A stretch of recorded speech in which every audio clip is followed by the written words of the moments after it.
Buenas noches, doctores. Bienvenidos a clase. ¿Cómo están?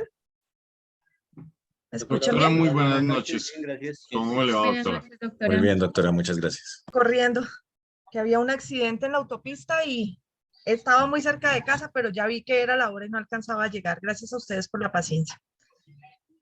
Vamos a dar continuidad. Yo sé que les debo una nota que es la calificación del día de ayer, pero ya pues dimos la respuesta. Más o menos saben ustedes quiénes están exonerados y quiénes no.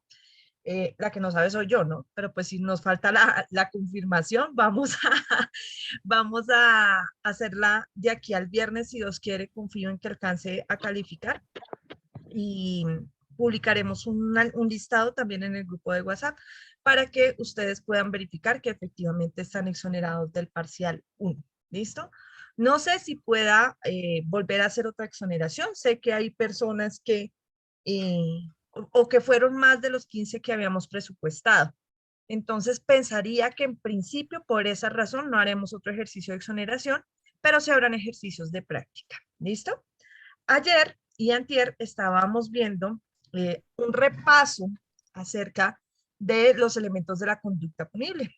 Y entonces eso nos sirvió también para ver algunas de las causales de ausencia de responsabilidad, recordarlas un poco, ver cómo funcionan específicamente en casos concretos. Analizábamos diferentes casos el día de ayer sobre dolo directo, dolo eventual, culpa y preterintención, y la forma como ello se comportaba dentro del iter criminis o camino criminal. El día de hoy vamos a hacer una clase nueva que ustedes ayer me dijeron que no habían podido ver concursos de conductas punibles.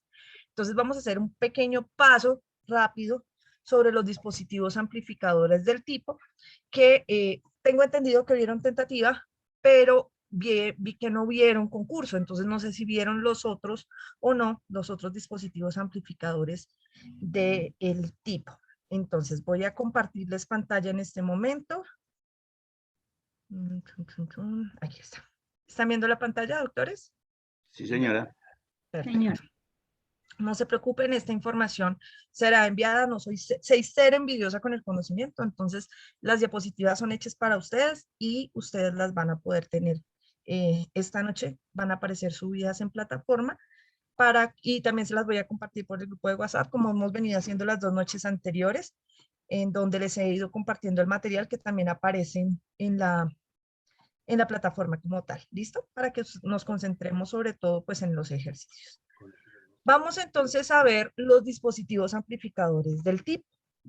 No sé si los vieron todos o no, pero para eso voy a preguntarles uno por uno si los vieron, o sea, no uno por uno de ustedes, sino uno por uno de los dispositivos, y vamos a hacer énfasis solamente en aquellos que no hayan visto.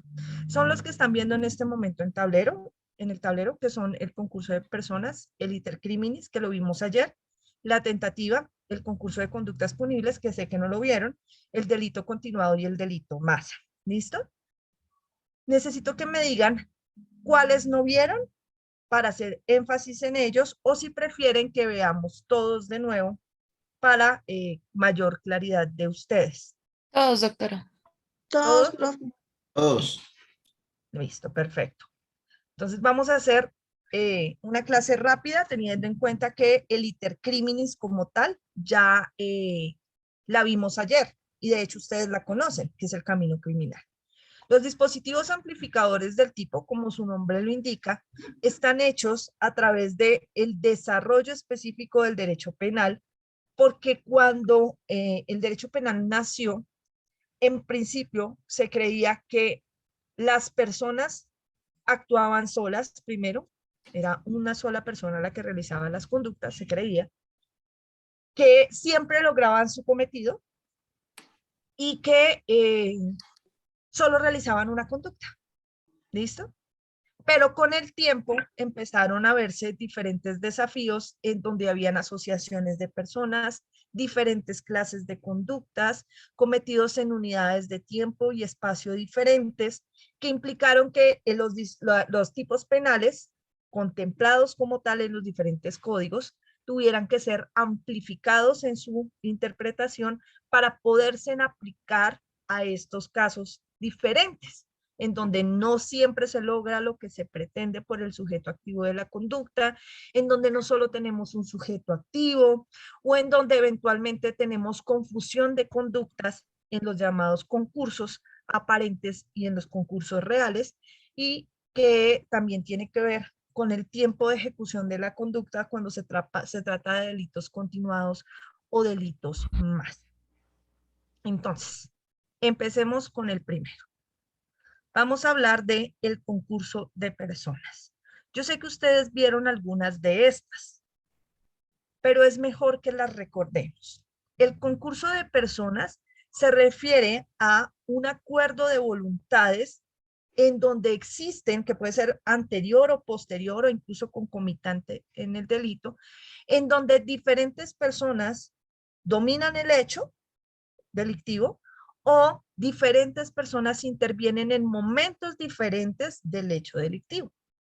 Entonces, en principio, se habla de los autores, coautores y partícipes. ¿Listo? Vamos entonces a hablar de cada una de estas figuras por aparte. Los autores, según el artículo 29 del Código Penal. Los autores son diferentes personas. No solamente es el que realiza la conducta por sí mismo, que es el que uno lo ve clarísimo que es el autor, sino que existen otras modalidades de autores que no son tan fáciles de distinguir a simple vista como el que realiza la conducta por sí mismo, que conocemos coloquialmente como el autor material de la conducta. No siempre el autor material es el único autor, sino que pueden intervenir diferentes personas en grado de autor. Entonces, según el artículo 29 del Código Penal, nos dicen que en principio es autor el que realiza la conducta por sí mismo, el autor material, el que viola, el que mata, el que maltrata, el que hurta, el que ofrece el soborno, el que se apodera de elementos, el que realiza el genocidio, el que incita a otro a delinquir, etcétera, etcétera. Esos son personas específicas que realizan materialmente el verbo rector establecido en el tipo penal. Él o esa persona será el autor de la conducta porque realiza la conducta por sí mismo. Pero también pueden existir eventualmente otras clases de autor, como el que utiliza a otro como instrumento, que es la teoría del hombre de atrás, ¿no es cierto? Que es el que se vale de otro para realizar la conducta y que se conoce normalmente como el autor intelectual. Es decir, manda a otro a que realice la conducta, pero el que tiene la intencionalidad directa de realizarla es él. Él utiliza a otro como instrumento para su fin específico de lograr el resultado dañoso a través de la conducta delictiva. También tenemos a los coautores. Y entonces dentro de los coautores, ustedes debieron haber visto las diferentes clases de coautoría. Tenemos entonces la coautoría propia y la coautoría impropia. Los coautores en principio tienen que tener 3 elementos para que se les pueda denominar coautores. Y los 3 elementos son justamente estos que ustedes están viendo en pantalla en este momento y que se refieren primero al acuerdo común, es decir, todos estamos de acuerdo en que se haga esta conducta punible. La división de trabajo. Cada uno se encarga de una parte de lo que vamos a hacer para lograr el fin común. Pero sobre todo, la importancia del aporte, porque a veces uno encuentra que no es tan fácil encontrar la diferencia entre un coautor y un cómplice o entre un coautor y un interviniente, porque comparten los 2 primeros elementos, que son divisiones de trabajo o acuerdos comunes, entre ellos ya sean concomitantes o posteriores al hecho o incluso anteriores al hecho. Pero la importancia del aporte será la que determine si una persona es o no un coautor, o si por el contrario estamos ante un cómplice o ante un interviniente. ¿De qué se trata el asunto? Que cuando analicen el tercer elemento de la importancia del aporte, ustedes excluyan lo que esta persona hizo y digan, sin eso que esta persona hizo, ¿se habría logrado el fin común? ¿Se habría logrado el delito? Si la respuesta es sí, sin eso se habría logrado, la persona no es coautora. Es cómplice, tal vez. ¿Listo? Pero si su importancia, la importancia de lo que hizo esta persona era vital para la realización de la conducta, sin eso la conducta no hubiera funcionado, es un coautor. ¿Listo? Hasta aquí dudas. Yo estoy siendo un poco rápida porque tengo entendido que lo vieron. Si no lo han visto, nos detenemos y lo hacemos con más calma. ¿Vieron estas figuras de la coautoría? No, señora doctora. ¿No No, los profe. habían visto? No, señora. Ok. Ahí está el problema de asumir cosas. Profe, lo que pasa es que de pronto se Sí, hablan en de parte muchos sí, doctor. temas, pero nos dicen en su siguiente materia o en esa materia lo van a profundizar, ¿sí? Entonces puede que hayan nombrado muchas partes, pero no sé, no sé, No se ve no a nos explican fondo. a fondo, No se exacto. profundizó en cada uno de los aportes. Precisamente, pues es parte de las deficiencias del sistema modular, ¿no? Y es la imposibilidad de que los profesores puedan abarcar absolutamente todo lo que se pretende en derecho penal. Y eso que ustedes están con el nuevo pensum en donde tienen 2 penales especiales. El anterior pensum solo tenía 1, entonces era peor aún el déficit académico. Pero no hay problema, vamos a avanzar en esto y voy a hacerles la explicación concreta de cómo funcionan los 3 elementos bajo la coautoría propia y bajo la coautoría impropia. Doctor Juan Efren, señor. Gracias, doctora. ¿Estos 3 elementos hacen parte del concierto para delinquir? No, precisamente es una de las cosas en donde más se falla y es confundir la coautoría con el concierto para delinquir. Y una cosa no tiene que ver con la otra. De hecho, en el concierto para delinquir, quien realiza la conducta siempre es un autor, no son coautores. ¿Listo? Vamos a Gracias, ver doctor. cómo funciona. No te preocupes, ya lo vamos a ver. Entonces, les decía de los 3 elementos que ya vamos a ver en un caso en concreto para que nos sea más fácil asimilarlos, porque pues ustedes saben que la parte teórica uno a veces como que trata de entenderla o de memorizarla, pero realmente cuando lo ve en un caso no lo puede diferenciar. Y lo que queremos es que ustedes aprendan a diferenciar un coautor propio, un coautor impropio, un coautor de un cómplice, un coautor de un autor. ¿Listo? Entonces, primero, tenemos los 3 elementos que son comunes a los coautores, es decir, independientemente de que estemos ante una coautoría propia o ante una coautoría impropia, son los mismos 3 elementos que acabamos de ver. El acuerdo de voluntades, la división de trabajo criminal y perdonen un segundo los silencio a todos, y la importancia del aporte dentro de la estructura criminal como tal, ¿listo? Dentro de todo el trabajo hecho como tal. Ahora, los coautores propios o la coautoría propia y la coautoría impropia se diferencian en que en la coautoría propia tenemos varios autores materiales, es decir, varias personas que realizan materialmente la acción. Y en la coautoría impropia, no todos realizan la acción. ¿Cómo funciona esto? Vamos aquí a cambiar de pantalla un momento. Les comparto por acá tablerito. Listo. Vamos a suponer este caso.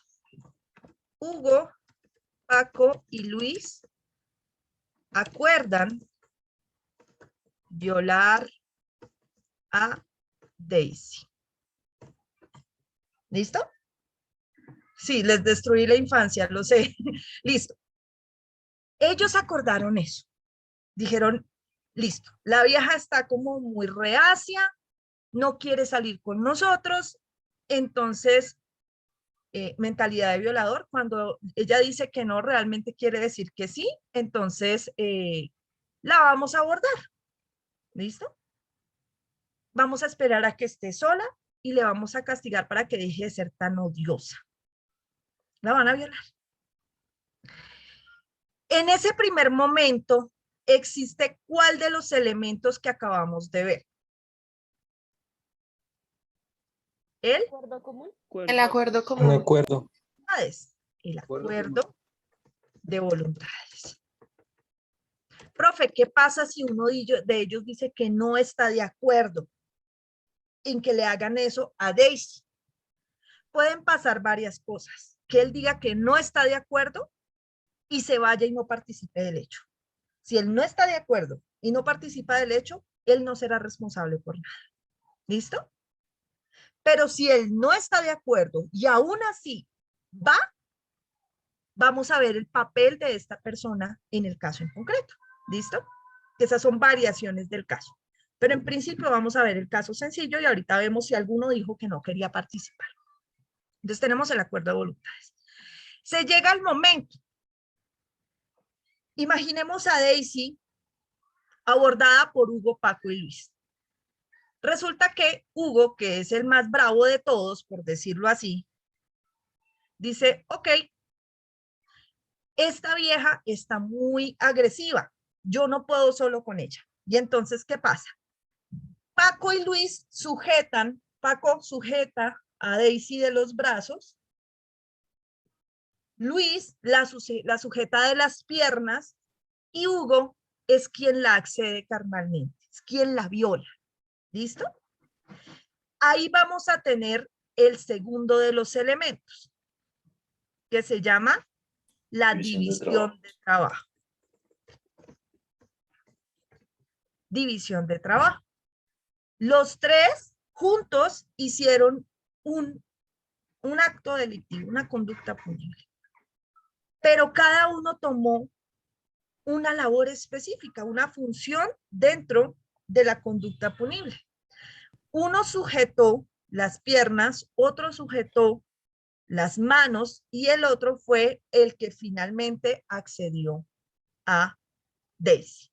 Vamos a colocarlos acá para que no los vayamos a confundir. ¿Listo? Entonces, Paco la sujeta de las manos. De las manos.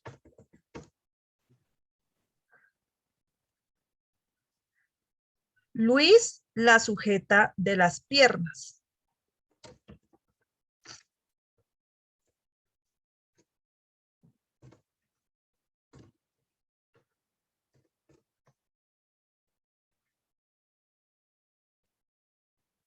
Todo esto en un mismo momento, ¿no?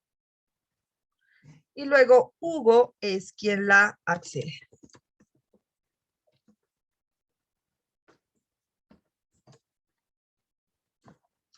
Vamos entonces ahora a analizar el tercer elemento. Hasta este momento, ¿quién realizó el verbo rector de acceder carnalmente? O sea, ¿quién es el autor material? Hugo. Entonces podemos decir que Hugo en principio es el autor porque realizó la conducta por sí mismo. Es una modalidad de autoría. Pero nosotros sabemos aquí que Hugo no participó solo. Entonces vamos a ver qué pasó con los demás. Vamos a analizar el tercer elemento que se llama la importancia del aporte. Para analizar la importancia del aporte es necesario ver el papel de cada uno. Veamos el papel de Paco durante el hecho. Paco sujeta las manos de Daisy.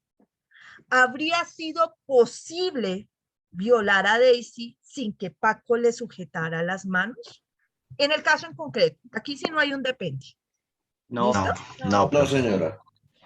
Entonces, su aporte, su labor era vital para lograr violar a Daisy. Eso lo convierte a él en coautor, así él no la haya violado. ¿Pero en qué clase de coautor? Un coautor impropio. ¿Por qué? Porque él no realizó materialmente la acción de violarla.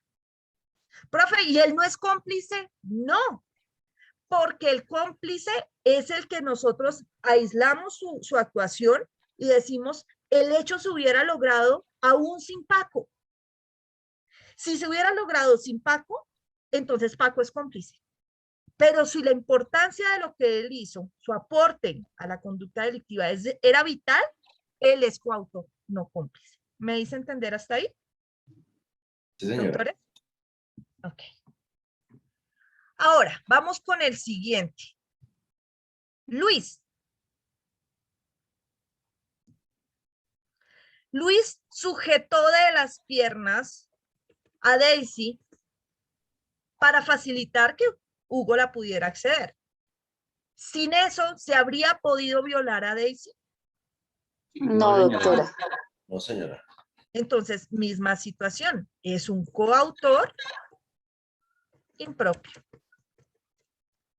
¿Listo? Y ahora, Hugo, que ya sabemos qué fue lo que hizo. ¿De qué sirve que los otros la sostengan si Hugo no le hace nada? Entonces, Hugo es el que la accede carnalmente gracias a la ayuda de los otros dos. Y aunque él es un autor, al existir otros autores, se convierten todos en coautores. Porque él no actuó solo, ¿listo? Sino que recibió una ayuda muy importante de Paco y Luis. Si hubiese actuado solo, pues solamente sería el autor material de la conducta, el que realiza la conducta por sí mismo, el único autor. Pero en este caso, como existieron otras personas que dieron un aporte importantísimo para la realización de la conducta y que entre los tres estaban de acuerdo para realizarla, todos se convierten en coautores. Solo que Paco y Luis son coautores impropios y Hugo es coautor Propio. propio o coautor o autor directo o autor material. ¿Listo? Ahora, démosle una vuelta al caso. Dame un segundo. Vanessa Torres, señora. Vanessa Fonseca, perdón. Doctora, o sea que ahí, en este caso no se podría decir entonces que Hugo es autor, sino tiene que ser coautor. Pues por lo general los van a acusar como coautores, no como autor, aunque Hugo sea autor. No es que esté incorrecto decir que es autor, pero pues al existir varias personas, pues se le habla de coautoría a todos. ¿Listo? De acuerdo, gracias, doctora. Listo. Ahora démosle la vuelta al caso. Caso B, la misma situación. Hugo y Paco y Luis se acuerdan violar a Daisy. Pero ¿qué pasa? Inicialmente Paco la sujetó de las manos y Luis de las piernas para que Hugo la accediera, pero luego cambiaron de lugar. Entonces Hugo dejó de accederla y pasó a sujetarle las manos y Paco comenzó a accederla. Cuando Paco terminó, la sujetó de las piernas y se relevó con Luis y Luis la penetró, es decir, la accedió. Los tres realizaron materialmente la conducta. Entonces eso los convertiría a todos tres en autores, según esto. Autores propios y directos. Autores en comienzo, pero nosotros no podemos perder de vista que los tres tenían los elementos de la coautoría: acuerdo de voluntades, división de trabajo, importancia del aporte. En ese caso, entonces todos se vuelven coautores, pero no impropios, sino propios. ¿Por qué? Porque todos, cada uno de ellos, realizó materialmente la acción de violar a Daisy. Ahora sí, más claro, doctores. Doctora, o sea que solamente podemos hablar de que una persona es autor de un delito cuando participa solo. Sí, señora. O cuando está bajo alguna de las siguientes situaciones que vamos a ver. Te explico. Vamos a volver aquí a la diapositiva que teníamos acá. Ya. Mira, mi doctora, aquí está coautoría y propia impropia. Entonces, ¿por qué hicimos suma aquí? Porque el artículo 29 nos dice quiénes son los autores y nos habla primero del que realiza la conducta por sí mismo, ¿ok? Actúa solito, lo hace todo él, ¿ok? O el autor material. Pero dice que también la modalidad de autoría permite la coautoría. Entonces son diferentes modalidades de autoría. ¿Me entiendes? Autoría por coautoría, para que me entiendas. O autoría solo. o utilizando a otro como instrumento. Cuando, por ejemplo, yo le pago a un sicario para que mate a alguien, yo soy el autor intelectual, el sicario es el autor material. Y de alguna manera actuamos como coautores. Pero ¿qué es lo que pasa? Que la importancia de mi aporte no es vital. Entonces no me hablan de coautoría porque faltaría un elemento, sino me hablan de esta figura, de utilizar a otro como instrumento. O sea, yo no fui capaz de ir a matar a la otra persona, sino que contraté a otro para que lo hiciera. Me valí de él como un instrumento para que lo hiciera. ¿Ves? Son tres modalidades diferentes de coautoría, pero en sí todos son autores. O sea Me que dice, en el caso del sicariato no podríamos hablar de coautores, sino autores, material de y autor autores. intelectual. Sí, señora. ¿Listo? Ahora sí. Doctora, Doctor Pedro Bonet, señor. lo que había mencionado una compañera el otro día, en el caso de Will Smith, que ella nos habló de la coacción insuperable, la podríamos utilizar aquí es en la instrumentalización, ¿cierto? No te entendí. ¿Me repites, por favor, la pregunta? Porque no entendí cómo la instrumentalización actúa en el caso de Will. No, no actúa. Digo que se mencionó ese día, pero pues yo consideraría que no tiene nada que ver con el caso de Will, sino que alguien lo mencionó ese día. Pero No recuerdo aquí, que lo hubieran mencionado. Recuerdo que mencionaron la insuperable coacción ajena, pero no la exacto. instrumentalización, que son No, dos yo figuras. digo que la insuperable, la pregunta es que si la insuperable coacción ajena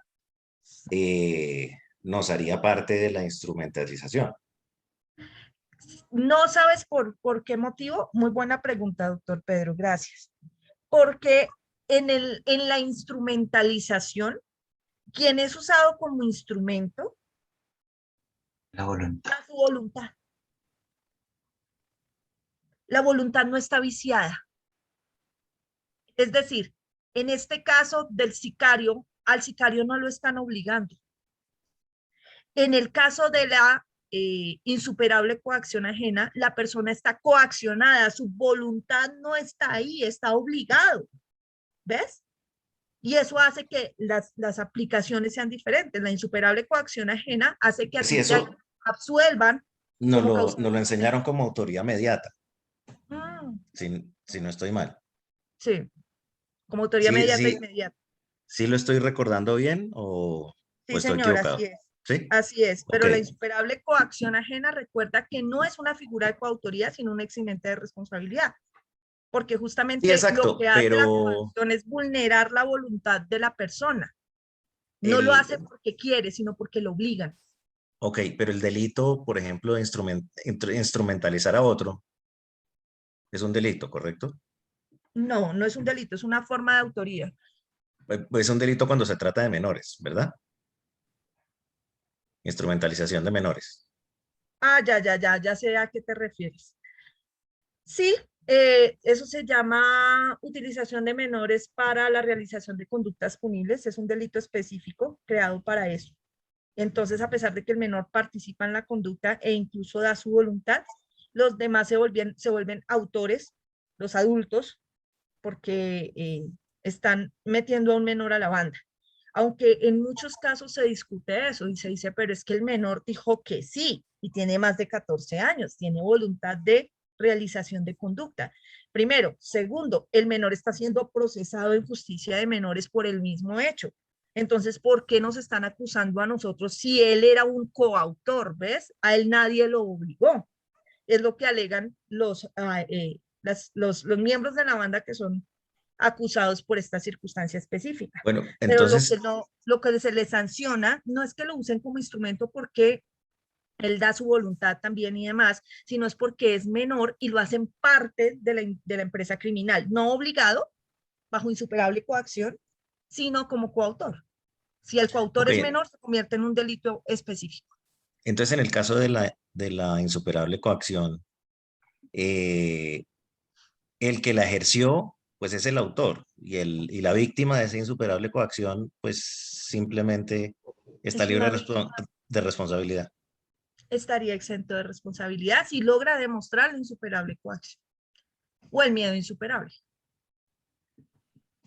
Que en este caso el miedo viene de mí, ¿no? El miedo, la insuperable coacción ajena es externa y el miedo es interno. Entonces el miedo me obligó a actuar de esa manera. La insuperable coacción ajena es algo externo que me obliga a realizar la conducta. Pero discúlpeme si me estoy desviando del tema, pero me salta una pregunta. Porque si en la instrumentalización necesitamos la voluntad, pues una de las cosas que hace la instrumentalización de menores un delito más grave es que supuestamente el menor carece de esa capacidad de decisión. Sin embargo, se habla de instrumentalización. Te explico. Lo que pasa es que la norma específica de instrumentalización de menores, incluso esperamos un segundo y la vemos de una vez, que nos sirve para avanzar un poco en penal especial. Dame un segundo, ubico la norma para no ser imprecisa. ¿Me permiten un momento, doctores? La ubico. Es el 13. Crecimiento, misión,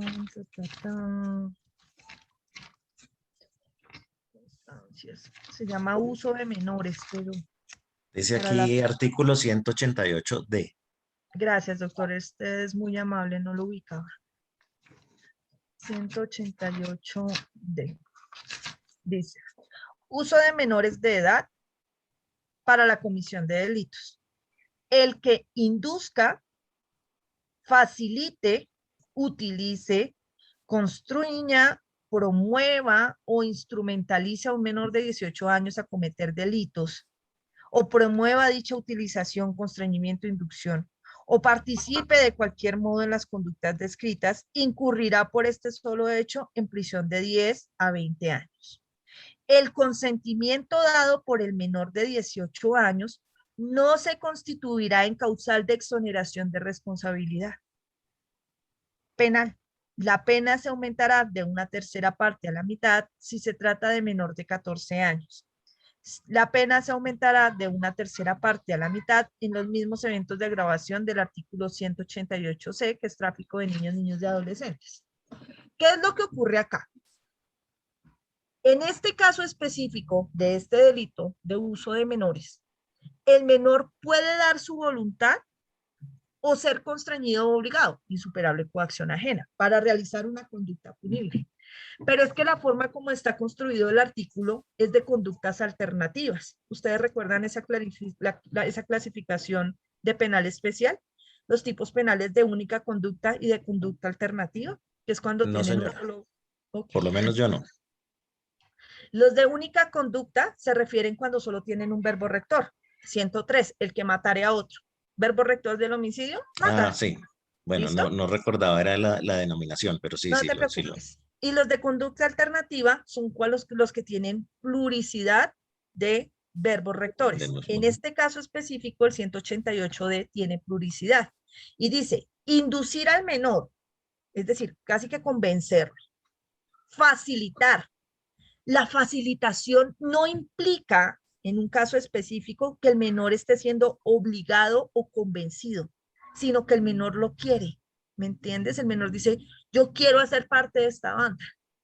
Nadie lo obligó, nadie lo indujo a que lo hiciera, nadie lo está utilizando ni lo está construyendo para que lo haga. ¿Ves? Son conductas diferentes. Inducir es una cosa, facilitar es otra. Utilizar al menor es otra. Constreñir es otra. Promover o instrumentalizar a un menor de 18 años. Son diferentes conductas. Y entonces, ¿qué es lo que pasa aquí? Que mucha gente dice, es que o el menor está usado o el menor quiere. Y si el menor quiere, no está instrumentalizado. Pero por eso la conducta es alternativa.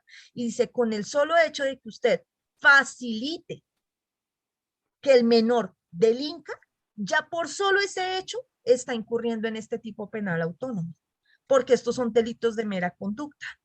Por solo ese hecho, así el menor realmente nunca delinca. Por el solo hecho de que usted le facilite que haga parte de la estructura criminal de una banda criminal, por ese solo hecho, así el menor no haga nada más, ya usted está incurriendo en el delito de uso de menores de edad.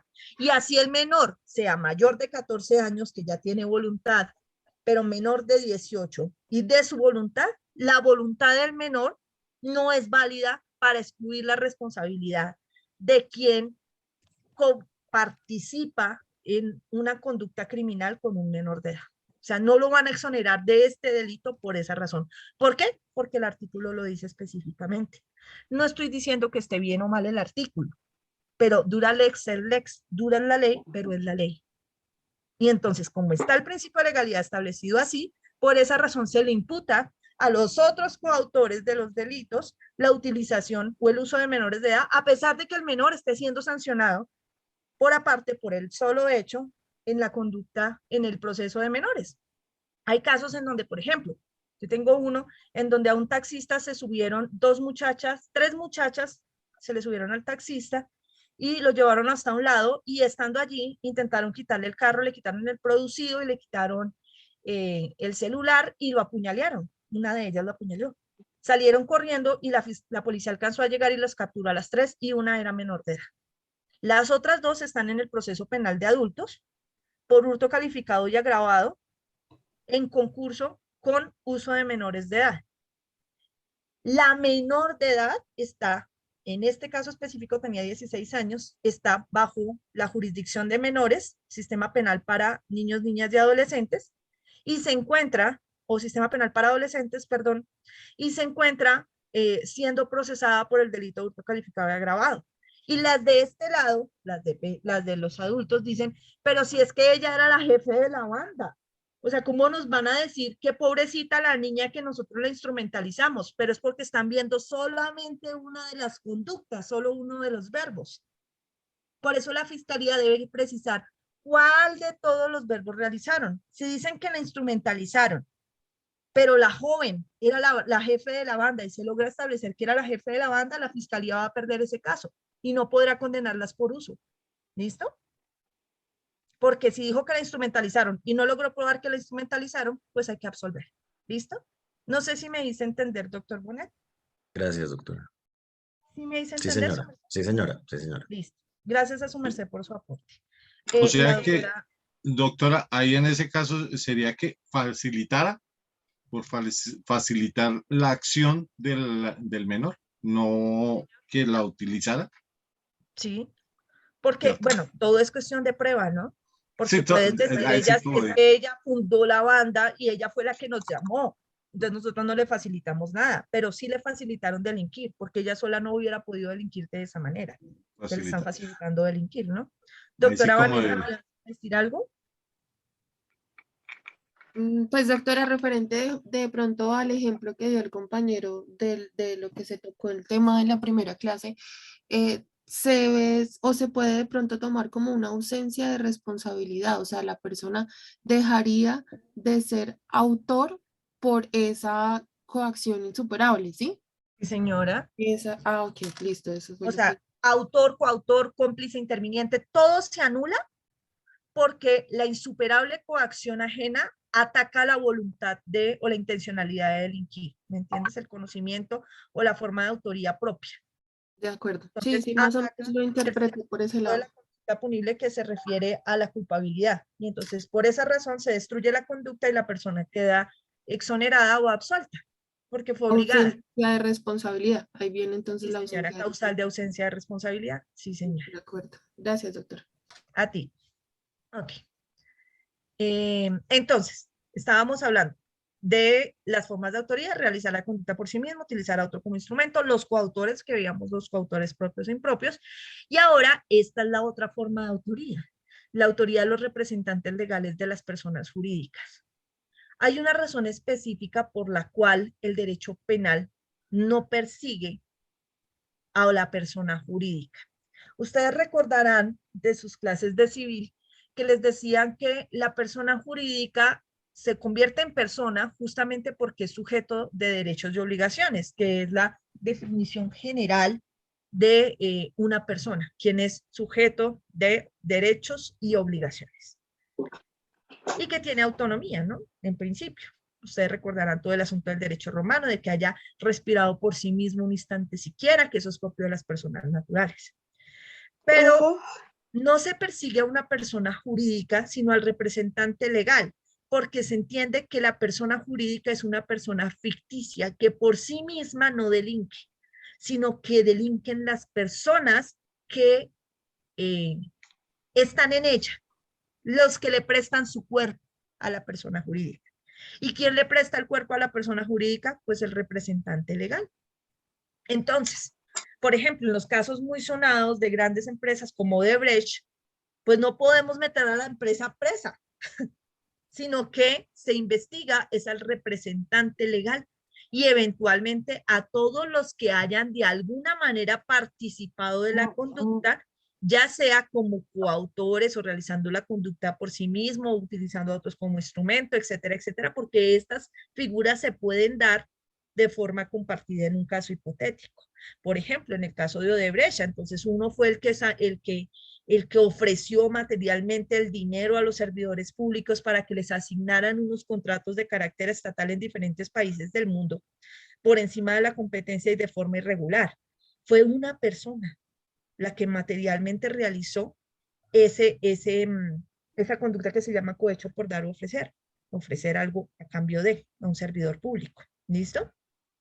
Pero resulta que hay más personas detrás. ¿De dónde sacó la plata? Ah, no, era plata de la empresa. Entonces eso quiere decir que el representante legal, el director ejecutivo, no sé qué, todos sabían de la conducta y todos estaban de acuerdo.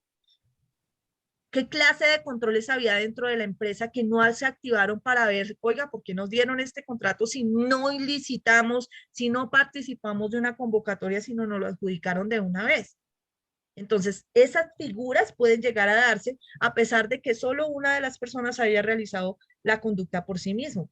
Los representantes legales por lo general dicen, pero es que no era mi labor.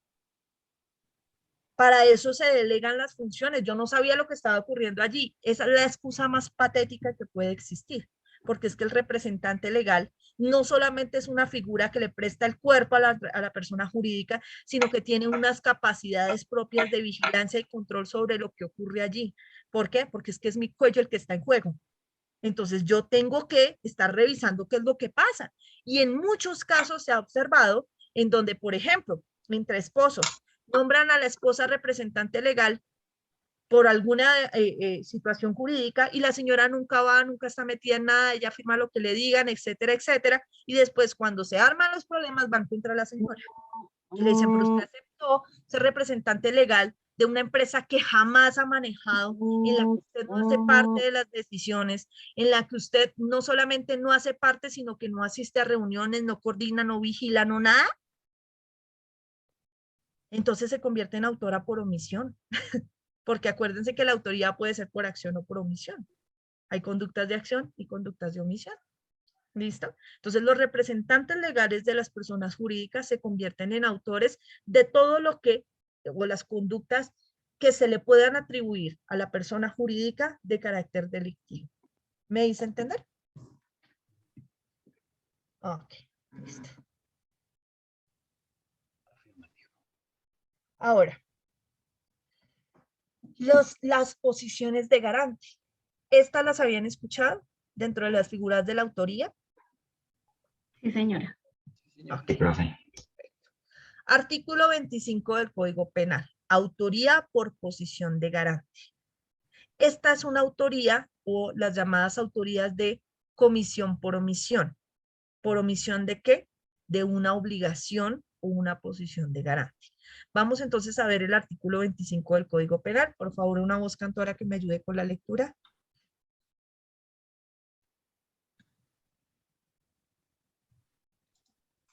Acción y omisión. La conducta punible puede ser realizada por acción o por omisión.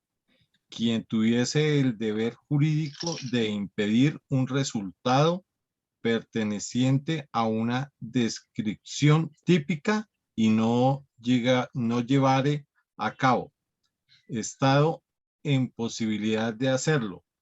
Estando en posibilidad de hacerlo. Quedará sujeto a la pena complementada en la respectiva norma. Contemplada. Contemplada en la norma penal.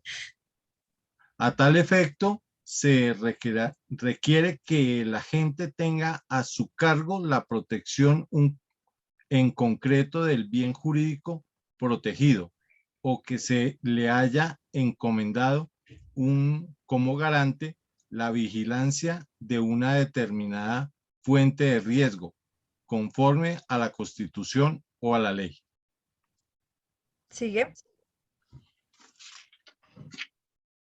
Son constitutivas de posiciones de garantía las siguientes situaciones. Primero, cuando se asume voluntariamente la protección real de una persona o de una fuente de riesgo dentro del propio ámbito de dominio. Segundo, cuando exista una estrecha comunidad de vida entre personas. Tercero, cuando se emprenda la realización de una actividad riesgosa por varias personas. Cuarto, cuando se haya creado predeterminadamente una situación. Precedentemente una situación antijurídica de riesgo próximo para el bien jurídico correspondiente. Parágrafo.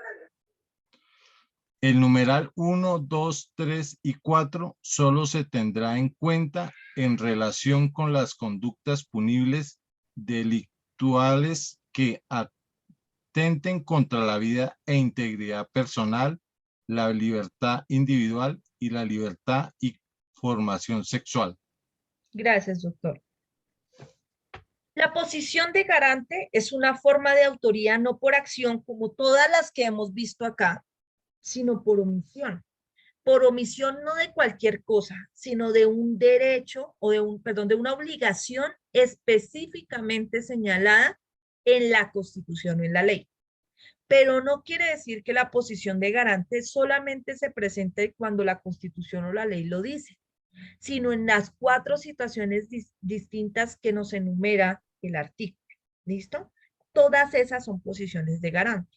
La diferencia es que las 4 que acaba de leer el doctor solamente se aplican para vida, integridad y personal y libertad, libertad, integridad y formación sexuales, es decir, para todos los delitos contra la vida y la integridad personal y para todos los delitos de carácter sexual, para todos.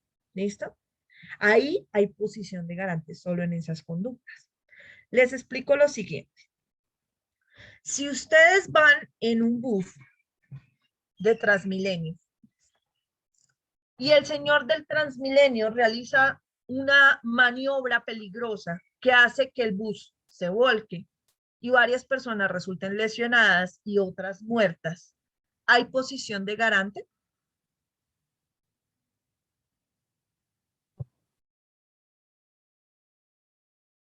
Sí, doctora. Sí, claro que sí. Analicemos al conductor. Sí, porque él omitió ¿Los mató? una conducta. No, creo que ahí tuvo la conducta de no, digamos, tener la precaución en el momento que estaba conduciendo el vehículo y no proteger la vida de las personas que iban en el vehículo. Es decir, que faltó al deber objetivo de cuidado, que eso es propio de la conducta. De No, la culpa, de la culpa. ¿no es cierto? Entonces sabemos que tenemos una conducta de carácter culposo. Sí. Pero él es autor, él mató personalmente a esas personas. No, profe. ¿O cuál hecho? Por hacer una ¿Utilizó maniobra a otro imprudente. como instrumento? Estamos analizando las que hemos visto. ¿Utilizó a otro como instrumento? No. ¿Es coautor de la conducta, ya sea propio o impropio? No. No. ¿Es representante legal de la persona jurídica? Tampoco. No. Entonces ahí tenemos un problema para adecuar la conducta de él. ¿Ves? ¿Cómo decimos que es autor? Pues es autor por falta al deber objetivo de cuidado, pero por posición de garante. Todos los conductores, todos, de servicio público, particular, usted cuando va con su familia y va conduciendo, usted tiene la posición de garante sobre la vida e integridad personal de todos los pasajeros del vehículo, sobre la suya y sobre la de los demás. ¿Listo? Entonces, si él provocó el hecho de alguna manera, digamos que se le atravesó un perrito y el señor entonces pegó el cabrillazo y a raíz de eso el carro se volteó y pues terminó con esto, pues había una posición de garante. Él tenía la garantía de los pasajeros, por eso es que se les exige tanto a quienes conducen, porque están en una actividad peligrosa. Conducir vehículos, conducir aviones, usar explosivos, utilizar armas de fuego. Todas esas situaciones son actividades peligrosas permitidas por el Estado. ¿Listo? ¿Por qué? Porque hay unas salvedades que deben cumplirse para que una persona pueda realizar esa actividad peligrosa permitida por el Estado. La primera de ellas es que usted haga un curso y obtenga su licencia de conducción. Ahí el Estado está diciendo, te vamos a permitir que lo realices porque tú ya tienes la pericia para hacerlo. ¿Listo? Ahora, en armas, no cualquiera maneja un arma. Se necesita que usted tenga un salvoconducto para poder utilizar las armas, para poderlas portar, para poderlas usar. Y a usted lo primero que le enseñan es el decálogo de las armas de fuego, que la número 1 dice, siempre utilice el arma de fuego como si estuviese cargada, a pesar de que esté descargada. Nunca pierda de vista el arma de fuego. Entonces, ¿qué ha pasado en muchos hogares? El papá, la señora, el abuelito tienen armas de fuego y las dejan sin vigilancia o en lugares donde los niños pueden acceder a ellas. Ellos pueden convertirse en autores por posición de garante de lo que hayan hecho con esa arma. ¿Listo?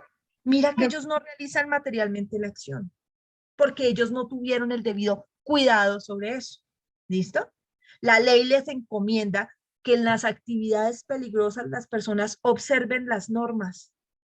Por ejemplo, que no excedas la velocidad, que no te pases los semáforos en rojo, que no realices maniobras peligrosas, que utilices las armas con el debido cuidado, que siempre les coloques el seguro, que las dejes en un lugar aparte donde los menores no las puedan coger u otras personas. ¿Ves?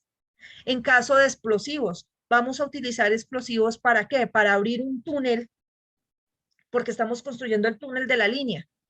Manipulación de explosivos. ¿Usted tiene certificado para manipular explosivos? Esa clase de cosas son actividades peligrosas y entonces pueden implicar daños eventualmente a terceros o incluso a las mismas personas y entonces se pueden convertir en autores. Entonces, en este caso, el señor, el que va manejando el Transmilenio, será autor tanto de las lesiones como de las eventuales muertes, todas ellas culposas, obviamente, las muertes y las lesiones, pero en calidad de autor por posición de garante. ¿Listo? Ahora, misma situación. El señor va manejando su Transmilenio y pues es uno de los articulados grandes y atrás en el último vagón están robando a los pasajeros. ¿Él tiene la posición de garante sobre ellos? Sí, profe. No, doctora. ¿No? Doctora. No la tiene. Revisemos Posición. el parágrafo del artículo 25 que nos leyó el conductor hace un momento. Los numerales 1, 2, 3 y 4 solo se tendrán en cuenta, aquí específicamente sería cuando se asuma voluntariamente la protección real de una persona o de una fuente de riesgo dentro del propio ámbito de dominio. Esa es la causal. Los numerales 1, 2, 3 y 4 solo se tendrán en cuenta en relación con las conductas punibles delictuales que atenten contra la vida e integridad personal. Que a usted lo roben atenta contra su vida e integridad personal y no me diga que depende de si lo apuñalan o no. No he puesto eso en el caso. Solo lo están robando. Y la libertad individual y libertad de información sexuales. Lo están robando, no lo están violando. ¿Hay posición de garante del conductor respecto de los pasajeros para que no sean robados? No, porque Yo pienso No, que no, doctora. doctora. no está dentro del ámbito de dominio del conductor. Él no domina la seguridad de las personas. Exactamente, él no tiene la culpa de esa vaina. Porque entonces automáticamente el representante legal de Transmilenio se convertiría en autor de la conducta, de los hurtos. Él no es responsable de eso. ¿Ellos qué hacen?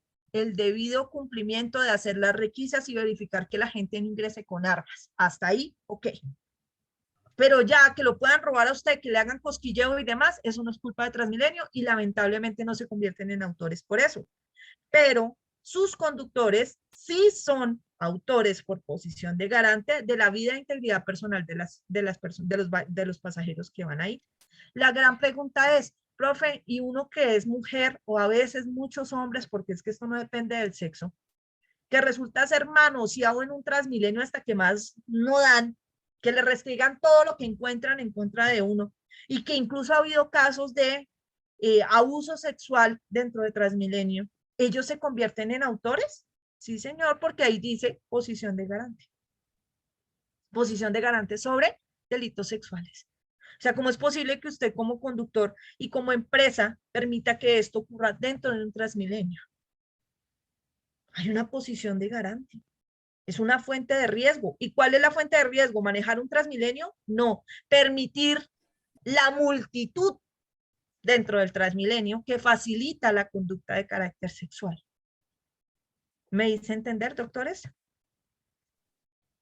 Doctora Sí, Vanessa. doctora, en el aspecto del cosquilleo y del atraco, es una tercera persona la que genera el delito en esa situación, pero también la parte del abuso o la manoseo y toda la circunstancia que se genera, el conductor pues está conduciendo, pero si le dicen, no, tiene que llenar el bus, pues los que están llenando o los que están haciendo la parte de auxiliares en la parte de afuera que están acomodando a las personas serían los que tendrían la responsabilidad de eso, ¿no? Muy buena apunte, doctor Wilson. Precisamente, ahí no sería el autor, pero sí sería el representante legal de Transmilenio como autor. O sea, mira el nivel. Y no hemos visto esos casos, pero se podría procesar porque así está el artículo 29 establecido. Ellos están provocando una situación de riesgo, no solamente que es la de numeral 4, cuando se haya creado precedentemente una situación antijurídica de riesgo próximo para el bien jurídico correspondiente. Ahí existe. Están facilitando la conducta. Usted me dirá, pero la misma chichonera facilita también el hurto. Claro, pero el problema es que el parágrafo nos dice que estas causales solamente aplican para delitos contra vida e integridad personal y delitos de carácter sexual. Y el hurto es patrimonio económico. Por eso no podemos enrostrarle eso al representante legal de Transmilenio. ¿Listo? Doctora Vanessa.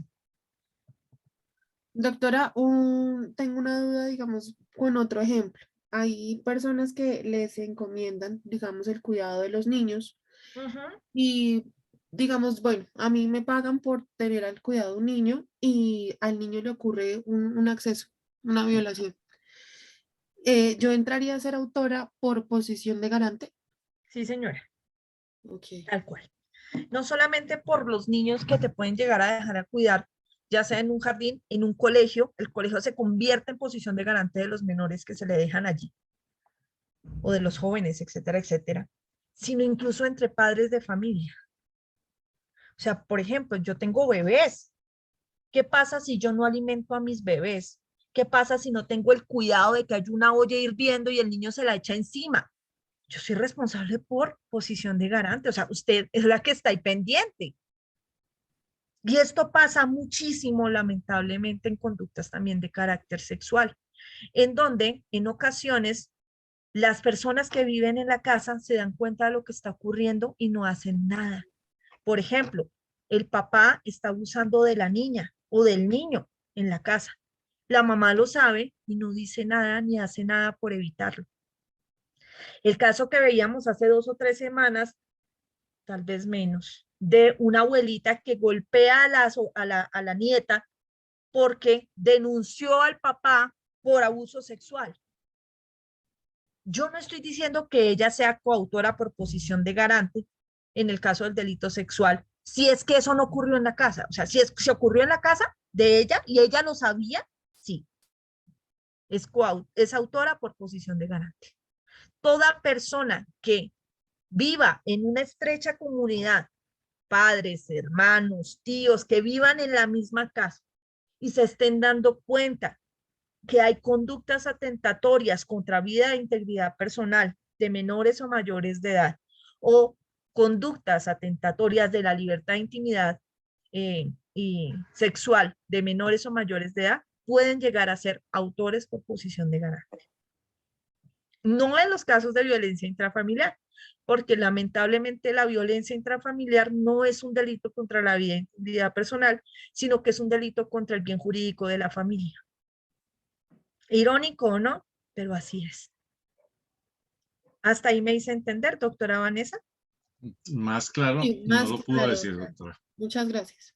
A su merced. Y Doctora ese, Catherine, señor, doctor. no, que uno realmente no analiza esa parte de garante, así tenga y a nivel de responsabilidad de su hogar, de lo que es el núcleo principal.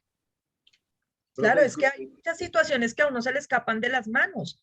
¿Por qué creen que cuando, no sé si les ha pasado, Dios no lo quiera, que alguno de sus hijitos, si los tiene, se haya maltratado, se haya golpeado, se haya partido un bracito o algo así, y usted lo lleva al hospital y ya empiezan a mirarlo a uno raro y empiezan a revisar al niño por todo lado a ver si está siendo maltratado? O sea, son muchas cosas que pueden llevar a eso. Alguna vez una mamita estaba planchando y se le regó la leche, dejó la plancha acá y salió a apagar la leche, y cuando regresó, el niño estaba subido ahí y se le cayó la plancha sobre el bracito y le quemó el bracito. Lo llevó al hospital y vieran el escándalo, porque presumían que ella había golpeado o había castigado al niño de alguna manera quemándolo con una plancha. Fue difícil probar que eso había ocurrido así, pero se logró demostrar porque no había un historial de maltrato, el niño no tenía ningún otro eh, eh, golpe o maltrato específico. Y pues los que tenemos niños pequeños sabemos que muchas veces ellos se golpean jugando y tienen moraditos en sus piernitas o en un bracito, y pues uno ya empieza, cuando uno ya tiene la magnitud del derecho penal, uno se preocupa porque se ponen una pantaloneta o algo y tienen esas espinillas peor que jugador de la selección Colombia, llenas de negritos de tanto brincar, y uno dice, ¿en qué momento dirán hasta en el mismo colegio que yo lo golpeo, cuando yo no lo toco? Pero pues por eso es muy importante cuando los niños hablan y estar muy pendiente de lo que los niños dicen. En muchas ocasiones, si no les digo el 80 o 90% de los agresores sexuales son parte de los núcleos familiares o son parte de la familia.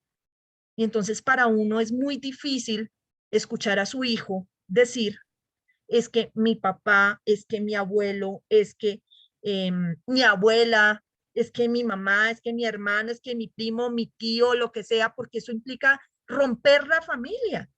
Y mucha gente al comienzo no lo cree y duda en denunciar. Y hasta piensan que el niño está mintiendo. Y cuando se arma el problema real, los niños a veces lo dicen en juicio y dicen, es que yo le dije a mi mamá, yo le dije a no sé qué, y nadie me creyó, y me seguían dejando con esa persona y me seguía abusando. Y eso en un momento dado puede prender las alarmas del juez de decir, oiga, pero usted puede ser un autor por posición de garante, ¿usted por qué se quedó callado? ¿Por qué no denunció? ¿Por qué no sacó al menor de ese contexto que estaba viviendo allí? Por eso es que ahora hay tanta campaña de créanle a los niños, o sea, claro que eso también trae los otros problemas de que a veces hay gente que manipula a los niños para que digan cosas que no son ciertas, sí, pero por eso es muy importante que uno siempre esté escuchando a sus hijos y mirando muy bien lo que ocurre en su hogar, porque no solamente es lo que le puede ocurrir a un familiar de uno, a un niño o a una niña, sino que incluso uno puede terminar procesado por posición de garante. Doctora Caterina Andrea, ahora sí te escuchamos. Gracias, doctora. Buenas noches. Respecto a lo que se nos comentaba ahorita de los articulados de Transmilenio y de pronto los ataques sexuales de los cuales son víctimas algunos de los usuarios y usuarias, nosotros, digamos, como personas que estamos circundantes a la situación, también no entramos en una situación de autoría por no denunciar el hecho que estamos presenciando. No, señora. ¿Por qué? Porque el hecho de que tú estés observando que a otra persona la están agrediendo, la están robando, la están golpeando, etcétera, etcétera, no te convierte a ti en coautor por posición de garante. ¿Por qué? Porque es que tú no tienes ese deber. Tú no eres Batman, o sea, tú no eres el que está destinado a salvar a toda la ciudad, sino que recuerdas que nos dicen que las posiciones de garante deben estar en la Constitución, en la ley o una de estas 4 circunstancias. Si tú eres solo un espectador, alguien que pasó por ahí en ese momento, no te conviertes automáticamente en autor por posición de garante. Mucha gente lo que ve es, uy, están robando, cobramos de aquí. Pero por no denunciar el hecho, o sea, es decir, por lo que el espacio es tan reducido y no da espacio, digamos, como a que o el conductor o los de seguridad, digamos, estén como pendientes del tema de lo que pasa dentro de los articulados, pero yo sí estoy viendo y puedo denunciar y tal vez puedo de alguna manera, sin exponer obviamente mi integridad, pero sí de pronto haciendo como una alerta de, hey, está pasando esto. No sé, yo creo que sí hay una responsabilidad social ahí, ¿no? Exacto, hay una posibilidad de que lo hagas. Hay una responsabilidad social, pero no una obligación. La posición de garante se refiere a una obligación establecida en la Constitución, en la ley o en esas 4 posibilidades. Si tú estás allí en el Transmilenio y ves que la están robando o están robando a alguien, no es tu obligación pegar el grito, ni es tu obligación denunciar y no pueden decirte usted vio y no hizo nada. No, en ese caso no, porque no tienes la posición de garante. Pero en tu casa sí la tienes, porque existe estrecha vida en comunidad frente a esa clase de conductas que son de carácter sexual o de vida e integridad personal. ¿Listo? Listo, muchas gracias. A ti, doctora Caterine. Doctor Oscar Abadía. Gracias, doctora. Buenas noches. Buenas noches. Quiero pensar en un nuevo ejemplo, pues, con el tema de Transmilenio y en el tema de la posición de garante.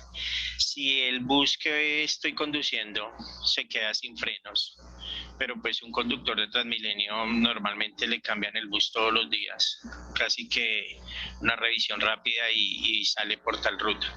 Entonces, en ese caso, se accidentaron unas personas, hay una posición de garante del conductor o del representante legal del conductor como persona jurídica. Te explico cómo funciona en la vida real esta clase de casos. La fiscalía va a abrir proceso contra el conductor en calidad de autor. ¿Listo? Por el homicidio culposo o por lo que sea. Si el autor, en este caso, si el señor que va conduciendo logra demostrar que no es una negligencia de él, no faltó al deber objetivo de cuidado por negligencia, en el sentido en que no le hizo la revisión técnico-mecánica al carro. Si él dice, esa no era mi labor, como dices tú, me cambian el carro cada rato y a mí me entregan con un visto bueno de que hicieron la verificación de los sistemas y demás, pues ¿cómo me van a establecer el nexo de causalidad? ¿Qué fue lo que yo hice? ¿Cómo falté al deber objetivo de cuidado para provocar el resultado dañoso? Que eso es muy importante en el derecho penal, y es que el nexo de causalidad debe ser directo entre la acción y omisión y el resultado dañoso. ¿Qué fue lo que yo no hice o qué fue lo que hice que desencadenó esto? No, es que usted no revisó el carro. Ah, pero es que yo no lo tenía que revisar. A mí me entregaron una verificación. Yo soy conductor, yo no soy inspector, por ejemplo. Entonces no es mi culpa. En ese caso el señor será absuelto. Él. Y es posible que inicien proceso entonces contra la persona que tenía el deber o el que le entregó el carro ese día diciéndole que sí, que estaba bien de frenos. En muchos de los casos lo que hacen es que pues por el asunto de los frenos, pues a ellos casi no de mantenimiento, a ellos casi no los procesan, pero sí frente a otra clase de cosas como por ejemplo pasarse el semáforo en rojo y atropellar a una persona. Por esa clase de cosas sí los procesan a los conductores de Transmilenio, y en muchos casos, como ahí es más fácil el nexo de causalidad por la falta del deber objetivo de cuidado, por desconocimiento de normas, es decir, por haberse saltado el semáforo, que además implica una negligencia y una imprudencia, será condenado. ¿Y qué hacen ellos en el incidente de reparación integral, que es parte del proceso penal? Hacen llamamiento en garantía a Transmilenio, para que Transmilenio los ayude a indemnizar. Y en todo caso, estas conductas son culposas. Y cuando se hace llamamiento en garantía para que indemnice, las conductas culposas, a pesar de ser homicidios, pueden terminar o concluir, precluirse, cerrarse sin ninguna clase de sanción cuando existe indemnización integral a las víctimas. ¿Hablé muy técnicamente, doctor? No, correcto, doctora. Sí, ya. Muchas gracias. Gracias, doctor Oscar. Doctor Edilberto. Gracias. Yo quedé con una duda y tiene que ver con el ejemplo que decías respecto a que el conductor es, digamos, culpable por coautor de posición Autor, de no coautor. garante, Autor. por coautor, perdón, coautor por posición de garante en el caso del robo o del atraco.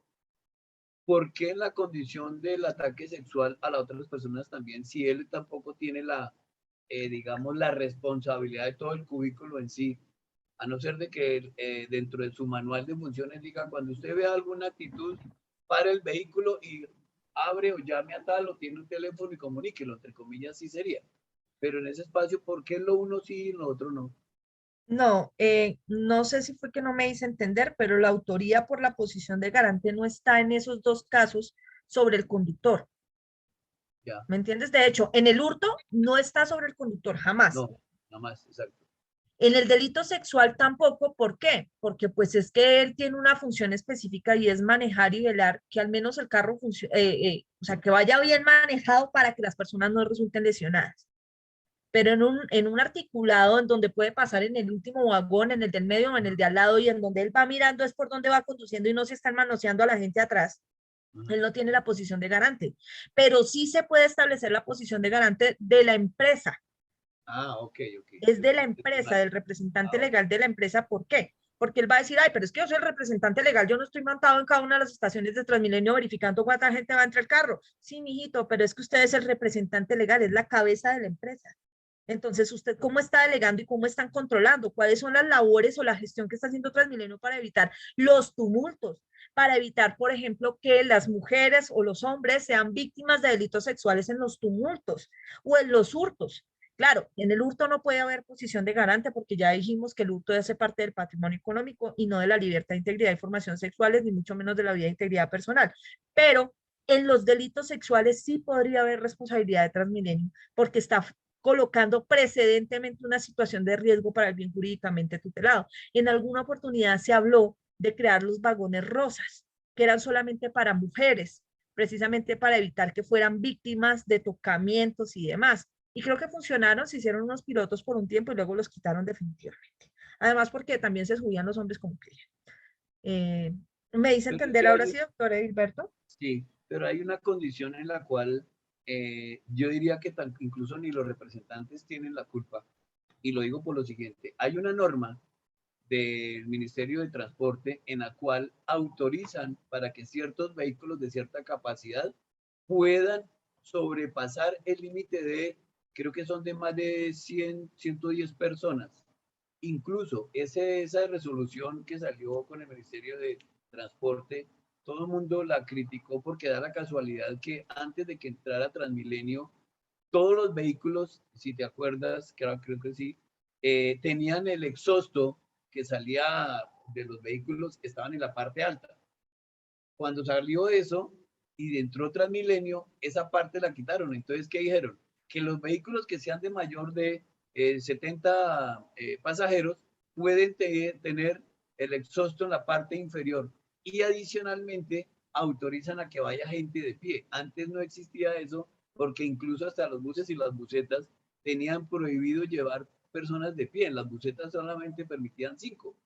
¿Ves? Mochileros. Entonces, la misma ley nacional, el Ministerio de Transporte, está cobijando o entre comillas, facilitando eso que estás diciendo. No sé si por ahí también. Claro, pero recuerda que para el representante. Cuando salió esto también se estableció una capacidad máxima y de hecho dentro de los vagones de Transmilenio dice tantos pasajeros sentados y tantos de pie. Si tú cuentas, realmente no se cumple eso, sino que hay hacinamiento dentro del Transmilenio. La cantidad de personas de pie no corresponde a lo que establece el vagón como tal, sino que meten muchas más, porque no hay control. La gente se mete como quiere. O sea, ustedes han visto que eso es horrible, precisamente por la falta de capacidad de Transmilenio para controlarlos. Y entonces, pues hay una negligencia de parte de Transmilenio en el manejo de la cantidad de personas que pueden permitirse máximo en un vagón. Es como si cuando tú te subes a un ascensor, dice capacidad máxima a tantas personas, pero no hay una persona ahí afuera del ascensor mirando a ver quién se subió y cuántos se subieron. sino que el ascensor trae una alerta, ¿no? Y es que no cierra la puerta si van más del peso permitido. Él no cuenta a las personas, sino el peso. Eso no ocurre en Transmilenio. No hay ningún sistema de control, sino si desde que la puerta cierre, hágale mi. Incluso se escucha varias veces al conductor haciéndole el a la puerta tratando de cerrar y la gente espíchese y espíchese para poder entrar. No hay control. ¿Ves? Entonces se está facilitando todas las conductas.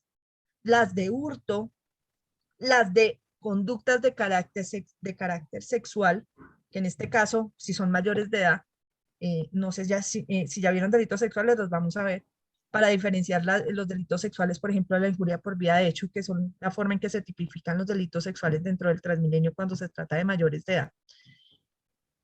Facilitan precedentemente esas situaciones para que se puedan dar y no existe mayor control de Transmilenio al respecto y eso aumenta la inseguridad. En algún momento habían unas alarmas de peso, que si se excedía el peso se prendían, pero o las dañaron o las desconectaron precisamente porque las puertas no cerraban al ejercer al límite máximo de peso que estaba dispuesto para esos vehículos.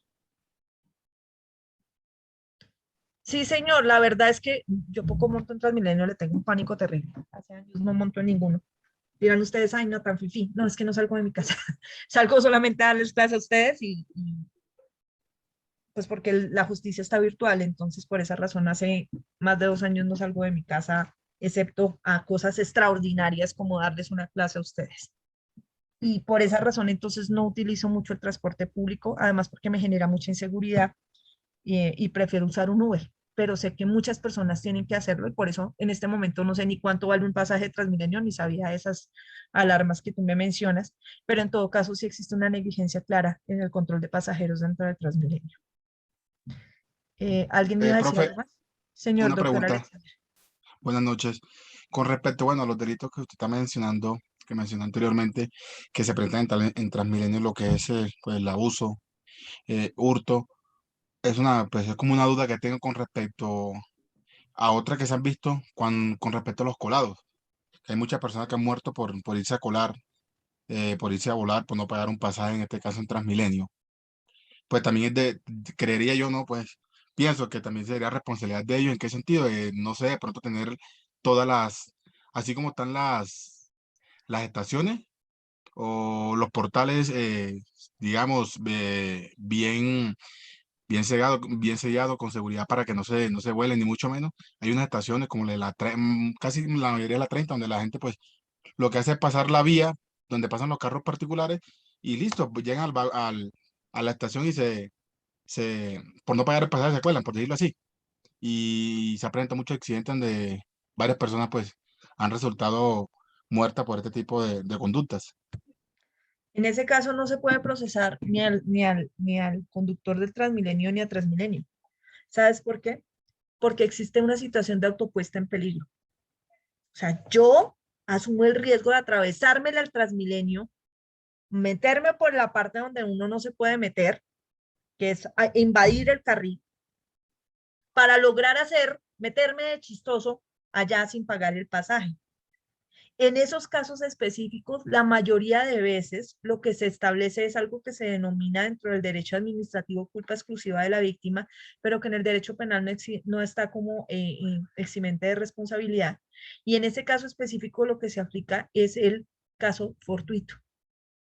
¿Listo? Porque dicen es que yo iba manejando y salió de la nada, o sea, brincó, por ejemplo, no solamente es por no pagar, sino porque a veces les da pereza salir de la estación y recorrer el puente y se tiran desde la estación abajo para pasar de una.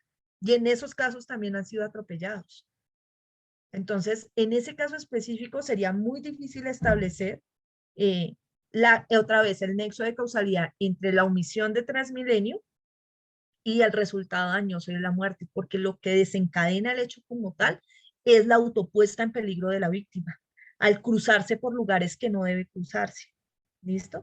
Es lo mismo de esta norma de tránsito que dice que si las personas, hay un puente peatonal a menos de 100 metros y deciden cruzar por un lugar no habilitado, de alguna manera se convierte en un atenuante o en un eximente de responsabilidad porque la persona está vulnerando las obligaciones como peatón.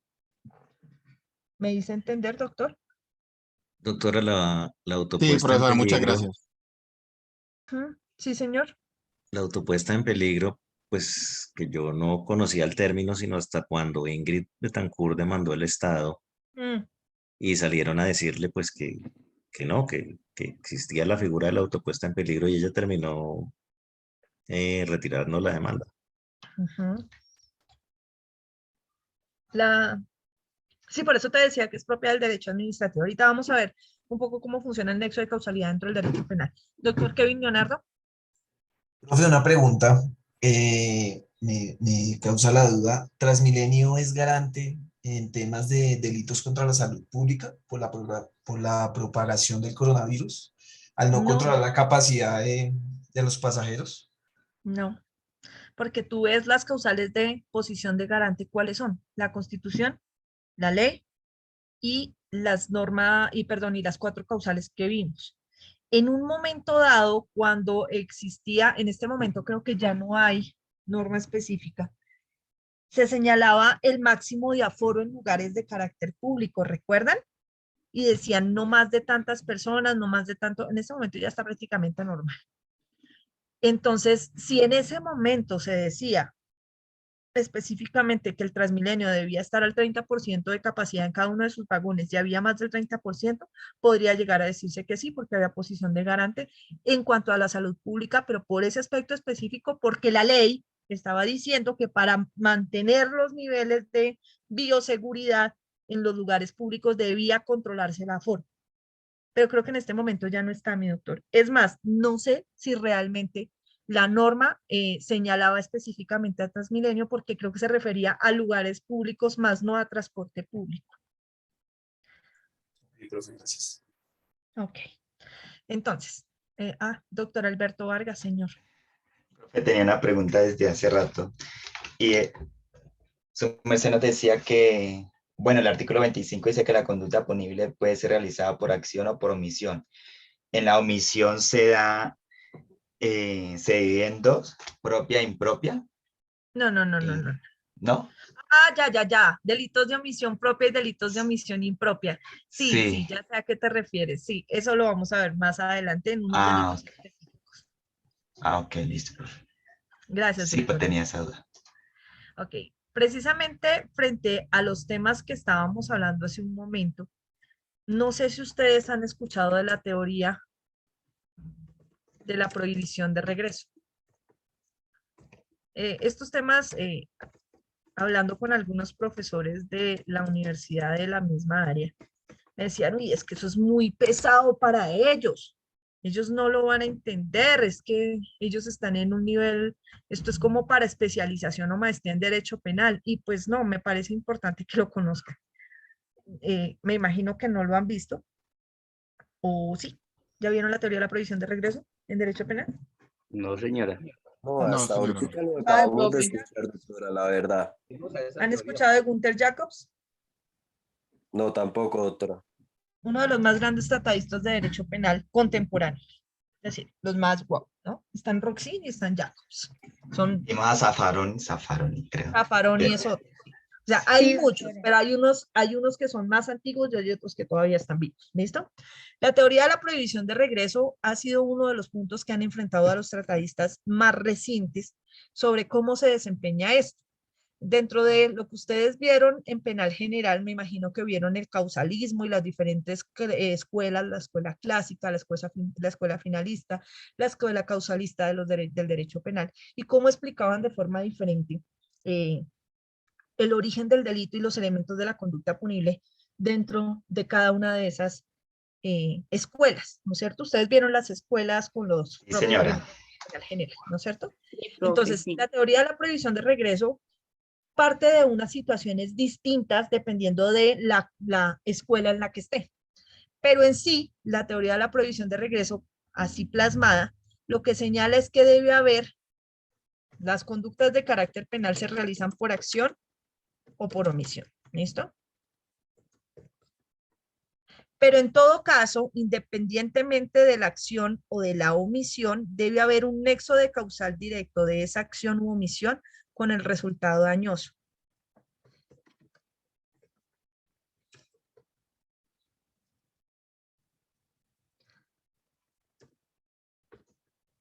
Y la teoría parte del presupuesto que entre más se atenúe el vínculo o el nexo de causalidad, más se atenúa la responsabilidad. Es decir, es más difícil establecer que eso ocurrió por culpa de esta acción u omisión de la persona.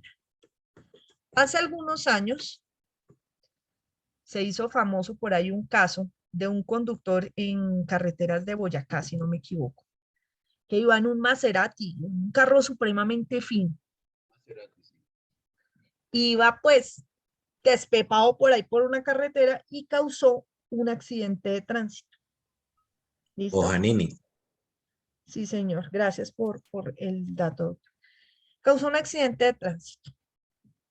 Entonces, en ese momento, la fiscalía, pues obviamente abrió proceso por delitos de carácter culposo. No sé si hubo personas que fallecieron, no solamente lesionadas, tal vez, por la situación concreta, y dijeron, mire, es que usted faltó al deber objetivo de cuidado, una omisión o una acción. Por ejemplo, en este caso fue una acción específica porque él fue imprudente y además desconoció normas específicas al haber aumentado de forma exacerbada la velocidad del vehículo, que le hacía muy difícil maniobrarlo, y eso fue lo que desencadenó el resultado dañoso que se refiere a las lesiones de las personas. Entonces, en ese caso establecieron el nexo de causalidad, personas lesionadas, y se devolvieron y dijeron, ah, el autor del vehículo fue porque él iba a exceso de velocidad. ¿Listo? Hasta ahí no había problema. Pero entonces este señor dijo, la culpa no fue mía. La culpa es del taller, porque resulta que a pesar de que yo iba a esa velocidad, yo activé los frenos y los frenos no funcionaron en el momento y eso desencadenó el resultado dañoso. Mira, entonces ya no está el autor, sino que se regresa a uno atrás, el del taller. Van a donde el taller y el del taller dice, ah, no, es que eso no es culpa mía, porque yo revisé los frenos y estaban bien, pero es que los Maseratis tienen un defecto de fábrica y es que después de tantos kilómetros se necesita o se bloquea de alguna manera el freno por tantos minutos hasta que, o por tantos segundos y no sé qué. Y por ahí ustedes escucharon que Bojanini estaba llamando o denunciando, demandando a Maserati por esa situación y diciendo que Maserati era el que tenía que responder. Era McLaren. ¿No? ¿Era McLaren? Ok, perdón. McLaren, sí. Entonces, mira, está devolviéndose. ¿Qué dice la teoría de la provisión de regreso? Entre más te devuelvas, por eso se llama de regreso, más difícil es establecer el nexo causal con el resultado dañoso.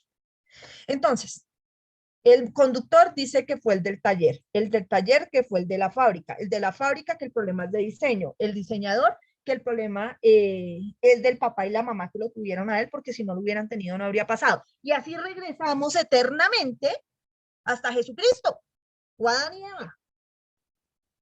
Y el nexo de causalidad se va rompiendo.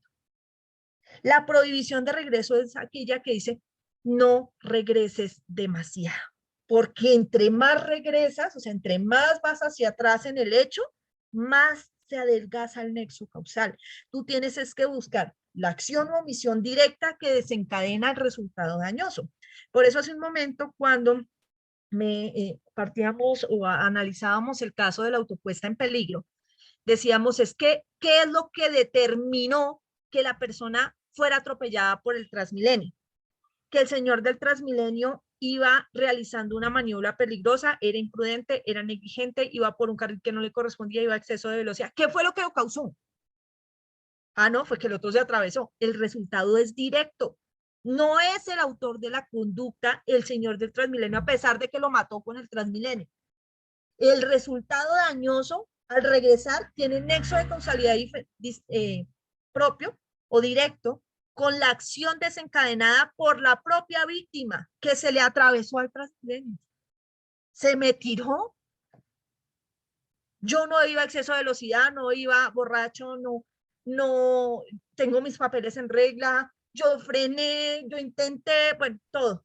No hay cómo ver la falta del deber objetivo de cuidado, él no hizo nada. Quien causó el resultado dañoso fue la propia víctima. Entonces, claro, les estoy explicando de manera muy somera la prohibición de regreso porque realmente es densa y trae mucho más complejidad. Pero quiero que la entiendan justamente para cuando estemos analizando casos, al menos de esta manera inicial, frente a que ustedes no pueden regresar eternamente y tienen que ver exactamente qué fue lo que causó el resultado dañoso. ¿Cuál fue el detonante directo para que eso ocurriera? Porque ahí es en donde encontramos la figura de la autoría, la participación o lo que sea. ¿Listo?